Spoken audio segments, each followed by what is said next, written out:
ఇదేమి న్యాయం? ఇదెక్కడి న్యాయం? ఈ న్యాయానికి కూడా ఎవరి భాష్యాలు వాళ్ళు చెబుతున్నారు. న్యాయం జరిగిందని ప్రతి ఒక్కరూ మాట్లాడే ప్రయత్నం చేస్తున్నారు. ఆ న్యాయం జరిగింది మా హయాంలోనే అని చెప్పుకునే ప్రయత్నం చేస్తున్నారు. మా వల్లే ఆ న్యాయం జరిగిందని దాన్ని బుకాయించే ప్రయత్నం కూడా చేస్తున్నారు. అసలు నిజంగానే సుగాలి ప్రీతి హత్య కేసుకు సంబంధించి ప్రతి ఒక్కరూ ఆంధ్ర అలాగే తెలంగాణ రాష్ట్రాల్లో ప్రతి ఒక్కరికి తెలిసిన ఒక సంచలనాత్మక కేసు అది.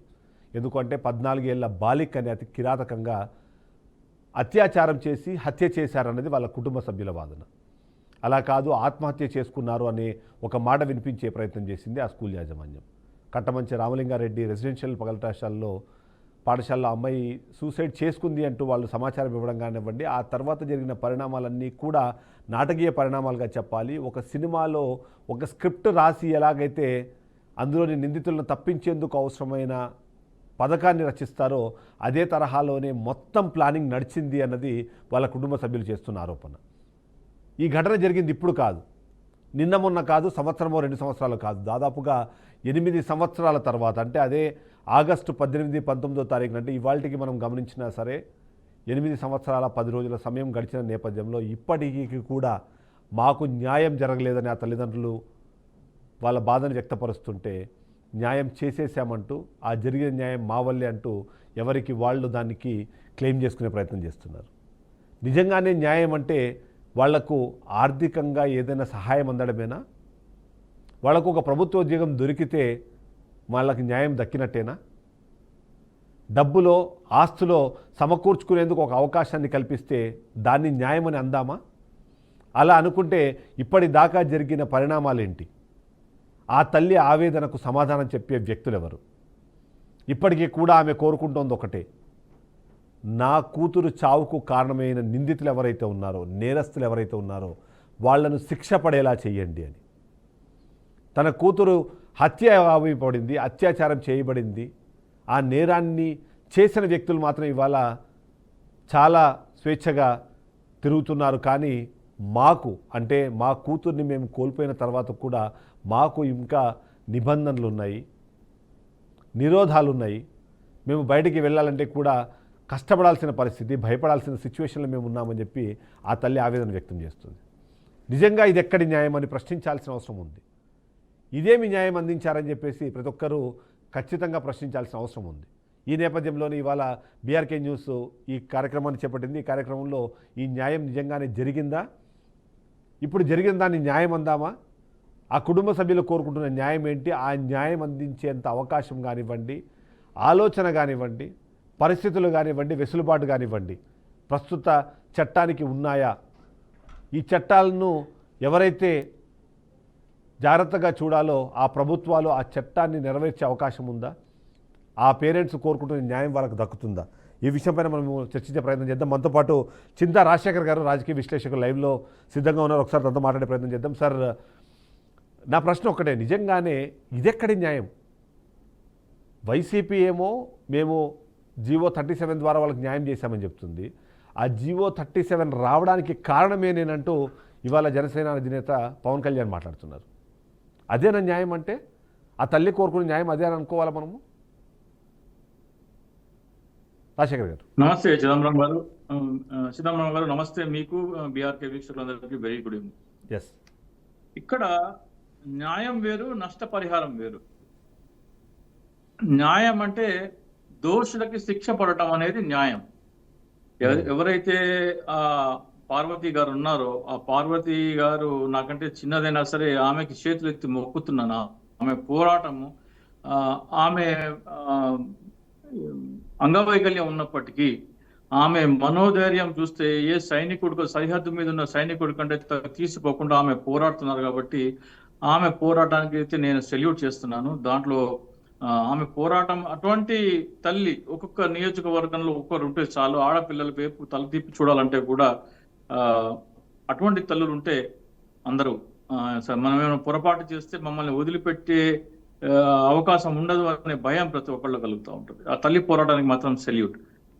ఇక్కడ 2 అంశాలు. పవన్ కళ్యాణ్ గారు ఏం చెప్పారంటే, ఇది కేసు జరిగింది టీడీపీ హయాంలో. అంటే దాదాపు 2 సంవత్సరాలు టీడీపీ ప్రభుత్వం అధికారంలో ఉన్నప్పుడు మరి పవన్ కళ్యాణ్ గారికి దృష్టికి రాలేదో, లేకపోతే పవన్ కళ్యాణ్ గారి దృష్టికి వచ్చిందే సమస్య అనుకుంటాడో నాకైతే అర్థం కాదు.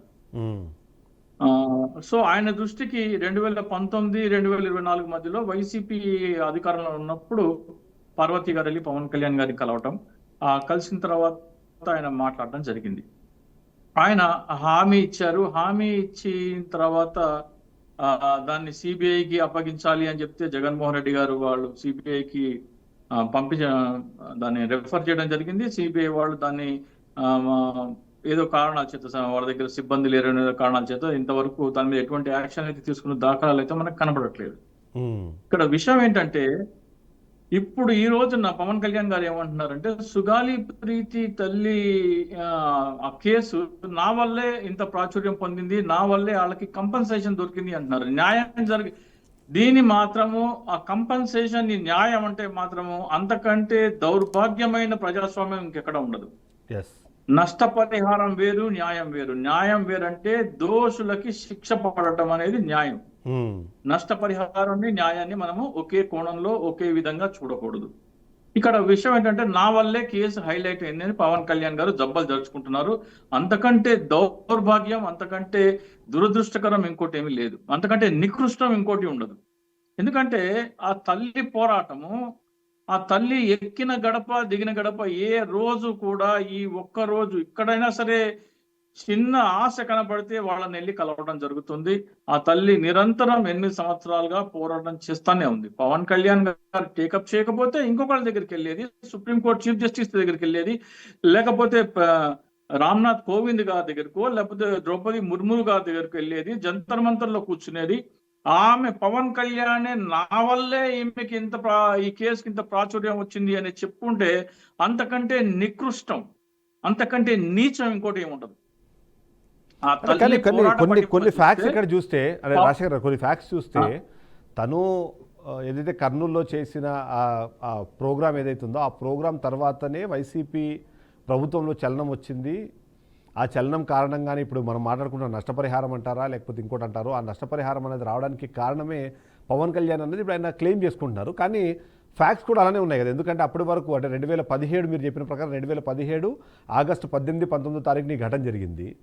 19లో ఈ ప్రభుత్వం పోయింది. 20లో ఆ ప్రభుత్వం వచ్చిన తర్వాత 20లో ఆయన ప్రోగ్రామ్ చేస్తే ఆ తర్వాత 5-6 నెలల తర్వాతనే ఈ జీవో 37 రావడం కానివ్వండి, ఆ నష్టపరిహారం అవన్నీ అందడం అన్నది.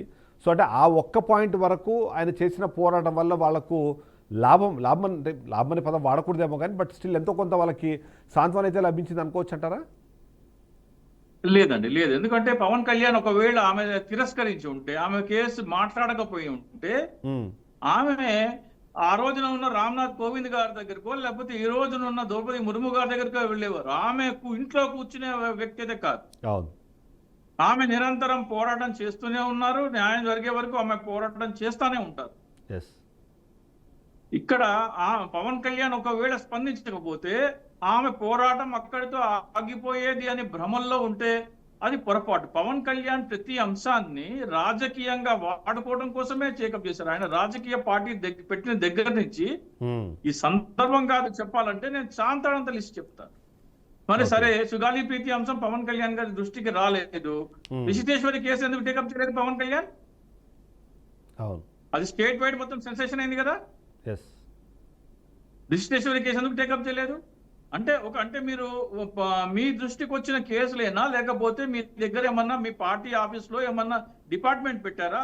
ఈ రోజున అత్యాచారానికి గురైన బాలికలు ఎవరు, ఆత్మహత్యకు గురైన బాలికలు ఎవరు, అపహరణకు గురైన బాధితులు ఎవరు, అన్ని డైలీ ఏమన్నా ఫీడ్బ్యాక్ తీసుకొని దీనికి ఏంటి అనే పరిష్కారం ఏమన్నా ఆలోచించారా మీరు? మీరు 30,000 మంది అమ్మాయిలు మీరు 30,000 మంది అమ్మాయిలు అదృష్టమయ్యారని చెప్పేసి పబ్లిసిటీ చేసుకునే ప్రయత్నమే చేశారు తప్ప, అవును, మీరు ప్రతిదీ అంటే నేను ప్రత్యేక హోదా కోసం పోరాడతానని చెప్పింది తప్పే. మీ స్టూడియోలో కూర్చోబెట్టుకుని మా తల్లి తిట్టించారని చెప్పింది కూడా రాజకీయం చేసుకోవడమే. అదే మళ్ళీ తల్లి తిట్టించిన పార్టీతో మళ్ళీ ఎన్నికలైన మరుసటి రోజు నుంచి చట్టపట్టాలు వేసుకుని తిరుగుతున్నారు. అలా ఎలా తిరుగుతారు? అది వ్యూహాత్మకంగా తల్లిని తిట్టించారని కాపులు రెచ్చగొట్టేందుకు చెప్పించటమా? మా కులాన్ని తిట్టారు, మా సామాజిక వర్గాన్ని తిట్టారు అని రెచ్చగొట్టేందుకు కాపులంతా కన్సాలిడేట్ అయి తన వెనకాల నిలబడేందుకు చేసిన వ్యూహం కింద కనబడుతుంది తప్ప అది ఆ ప్రజల కోసమో సమస్య పరిష్కారం కోసమో చేసింది అయితే కాదు. పవన్ కళ్యాణ్ నడవడిక చూస్తే ఆది నుండి ఈ రోజు వరకు ప్రతి అంశాన్ని రాజకీయంగా తను లబ్ధిపడటం కాదు, సమాజం లబ్ధిపడటం కాదు, ప్రజలకి న్యాయం జరగటం కాదు, చంద్రబాబు నాయుడుకు లబ్ధి చేకూర్చడం కోసమే ఏ కార్యాచరణ అయినా సరే చేపట్టారు. దాంట్లో మీకు ఎటువంటి ప్రతి ఇష్యూ అయినా తీసుకోండి, దానికి నేను అనాలిసిస్ చెప్పగలను. అది ఎవరి కోసం చేశారు, ఎందుకోసం చేశారు. ఇప్పుడు అదే ప్రశ్న చాలా మంది ఇవాళ సోషల్ మీడియాలో అడుగుతున్న ప్రశ్న ఏంటంటే 2017 నుంచి 19 కాలంలో సరే ఆ రోజు అంటే వాస్తవానికి 2014లో కూటమికి ఆ రోజు సపోర్ట్ చేసిన పవన్ కళ్యాణ్, ఐ థింక్ మీరు కూడా మేబీ ఆ టైంలో జనసేనలో ఉన్నారనుకుంటున్నాను, ఐ బిలీవ్.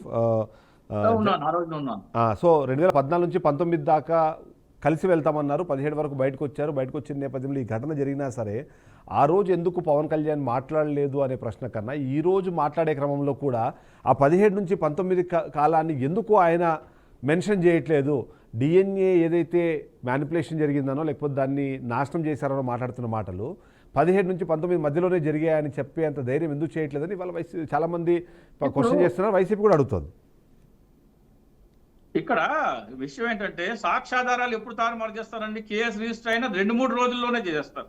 అవును, 2 సంవత్సరాల వరకు జగన్మోహన్ రెడ్డి అధికారంలో వచ్చే వరకు దాన్ని ఉంచరు. అంటే ఈ మాట చెప్తే పార్వతి గారు నొచ్చుకోవచ్చు, కానీ సాక్ష్యాధారాలు మటుమాయం చేసేది తెలుగుదేశం హయాంలోనే జరిగిపోయింది. అయినప్పటికీ ఈయనేమన్నారు, గర్భసంచిలో ఇంత స్పరం దొరికింది, ఇంత క్వాంటిటీలో స్పరం దొరికింది, 10 మంది ఉన్నారు, 10 మంది పాశవికంగా ఇది చేస్తే దాన్ని మాట్లాడలేదు, జగన్మోహన్ రెడ్డికి గులకరాయి తగిలితే అల్లాడిపోతున్నారు జనం, సుగాలి ప్రీతిని పట్టించుకోవట్లేదు, ఇవన్నీ ఎప్పుడన్నారు? కంపెన్సేషన్ ఇచ్చిన తర్వాత మాట్లాడారు. 2021లో కంపెన్సేషన్ ఇచ్చిన తర్వాత ఈ మాటలన్నీ మాట్లాడారు కదా 3 సంవత్సరాల పాటు. అవును, అంటే ఇంకా న్యాయం జరగలేదని అన్నారు కదా పవన్ కళ్యాణ్ గారు. ఈ రోజున న్యాయం జరిగిపోయిందని కంపెన్సేషన్ న్యాయం అని ఎట్లా అంటారు? సాక్షాత్ తారుమారం అయితే తెలుగుదేశం హయాంలోనే జరిగినాయి. దీన్ని బట్టి పవన్ కళ్యాణ్ ఈ అంశాన్ని రాజకీయంగా వాడుకోవడానికి ఉపయోగించుకున్నారే తప్ప ఆ పాప పట్ల జాలి గాని, కరుణ గాని, దయ గాని, వీసమెత్తు మీరు మైక్రోస్కోప్ పెట్టి కనపడినా సరే ఒక కణం కూడా కనపడదు. కేవలం ప్రతి అంశాన్ని రాజకీయం చేసుకుని రాజకీయంగా లబ్ధి పొంది ఆ లాభాన్ని చంద్రబాబు నాయుడు ఖాతాలో వేయడం కోసమే, తన పార్టీ బలపడటం కోసం కూడా కాదు, తన పార్టీ కార్యకర్తలు బలపడటం కోసం కూడా కాదు. రైట్ సార్, ఒక బ్రేక్ తీసుకుందాము. రాజశేఖర్ గారు తప్ప సుగాలి ప్రీతి కోసం అయితే చేయలేదు ఆయన. రైట్ రాజశేఖర్, ఒక బ్రేక్ తీసుకుందాము. బ్రేక్ తర్వాత దీని మీద డిస్కషన్ కంటిన్యూ చేద్దాం. ఎందుకంటే ఇక్కడ చాలా విషయాలు మనం మాట్లాడుకోవాలి. ఎందుకంటే ఇప్పుడు న్యాయము వర్సెస్ నష్టపరిహారం వాటి రెండింటిని కంపారిజన్లో భాగంగా మా వల్ల న్యాయం జరిగిందని చెప్పే ప్రయత్నం చేస్తున్న పవన్ కళ్యాణ్ కానివ్వండి, లేకపోతే 2019 నుంచి 24 మధ్యలో వైసీపీ ఎందుకు దీన్ని పూర్తి స్థాయిలో సీరియస్గా తీసుకోలేదు, ఆ కారణంగా ఆ సిబిఐ ఎంక్వైరీ కాస్త మళ్ళొక్కసారి ఇప్పుడు సిఐడి ఎంక్వైరీగా మారడానికి కారణం ఏమైనా వైసీపీ తీసుకోవాల్సిన చర్యలు పర్ఫెక్ట్గా తీసుకోలేదన్న అనుమానం ఉన్న నేపథ్యంలో ఎక్కడి న్యాయం, నిజంగానే ఆ న్యాయం వాళ్లకు అందిందా, కేవలం నష్టపరిహారాన్ని చూపించి వాళ్ళ న్యాయం దక్కింది అని వాళ్ళని అనుకోమని అడుగుతున్న నేపథ్యంలో నిజంగానే న్యాయం ఏంటి, వాళ్ళు కోరుకున్న న్యాయం ఏంటి, వాళ్ళు వెలువచ్చుతున్న అనుమానాలకు సమాధానం చెప్పాల్సిన ప్రభుత్వం ఇవాళ ఎందుకు పక్కగా తప్పుకుంటోంది? అంతేకాకుండా 2017 నుంచి 19 అంటే 2 ఏళ్ల పాటు వాళ్ళకి అవకాశం ఉన్నా సరే అప్పుడు న్యాయం చేయలేని ఆ కూటమి ఇప్పుడు మళ్ళొకసారి న్యాయం చేసే అవకాశం ఉంది, అది కూడా సిఐడి విచారణలో భాగంగా ఇది మొత్తం జరిగే పనేనా అన్నది వైసీపీ ఒకవైపు ప్రశ్నిస్తోంది. విశ్లేషకులు చాలామంది ఇదే తరహా అనుమానం వ్యక్తం చేస్తున్నారు. చింత రాజశేఖర్ గారి దగ్గరకు ఒకసారి వెళ్దాము. రాజశేఖర్ గారు, ఇక్కడ 2 రకాల పాయింట్స్ మీద డిస్కషన్ చేయాల్సిన ప్రయత్నం ఉంది. ఎందుకంటే 2019 నుంచి 2024 మధ్యలో కూడా వైఎస్ఆర్సీపీ అధికారంలో ఉన్నాడు. ఎందుకంటే మనకు కూడా గుర్తుంది 17 నుంచి 19 నేపథ్యంలో కూడా వైసీపీ కూడా దీని మీద గట్టిగానే మాట్లాడింది. ఎందుకంటే సుగాలి ప్రీతికి న్యాయం చేయలేని అప్పటి టీడీపీ ప్రభుత్వం గురించి విమర్శలు గుప్పించిన అదే వైఎస్ఆర్సీపీ అధికారంలోకి వచ్చిన తర్వాత అనుకున్నంత స్థాయిలో అది ముందుకు వెళ్ళలేదు. అంటే మరొకసారి పవన్ కళ్యాణ్ బయటకు వచ్చి దాని గురించి మాట్లాడేంత వరకు ఆ స్పందన కనిపించలేదు అన్నది కూడా ఒక మాట వినిపిస్తుంది. దాన్ని ఎలా చూడాలంటారు? అంటే ఇప్పుడు ఒక గవర్నమెంట్ ఉన్న తర్వాత వాళ్ళ గవర్నమెంట్లో జరిగిన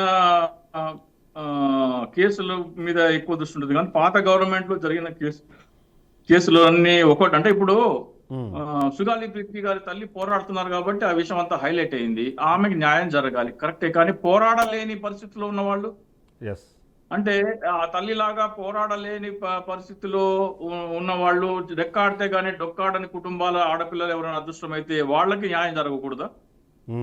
సో ఇవన్నీ జరగాలంటే సమగ్రంగా ఒక పాలసీని పట్టుకొని ఒక అందరికి న్యాయం జరిగే దిశగా ఒక కార్యాచరణ ఏమైనా రూపొందించి రాజకీయ పార్టీలు మాట్లాడితే బాగుంటది. కానీ ఒక అంశం హైలైట్ అయిన తర్వాత దాన్ని పట్టుకొని దాని మీద రాజకీయ లబ్ధి పొందడం కోసం మాత్రమే చేసే ప్రయత్నాలు చేయకూడదు. ఓకే. మరి ఇప్పుడు చంద్రబాబు నాయుడు హయాంలో 2017 నుంచి 19 మధ్యలో జరిగిన కేసు తీసుకొచ్చి పవన్ కళ్యాణ్ మాట్లాడితే 2014 నుంచి 19 మధ్యలో చాలా కేసులు జరిగినాయి. వాటి గురించి పవన్ కళ్యాణ్ మౌనంగా ఎందుకున్నారు? ముఖ్యంగా రిజిస్ట్రేశ్వరి కేసు చాలా హైలైట్ అయింది, దాని గురించి ఎందుకు మాట్లాడలేదు?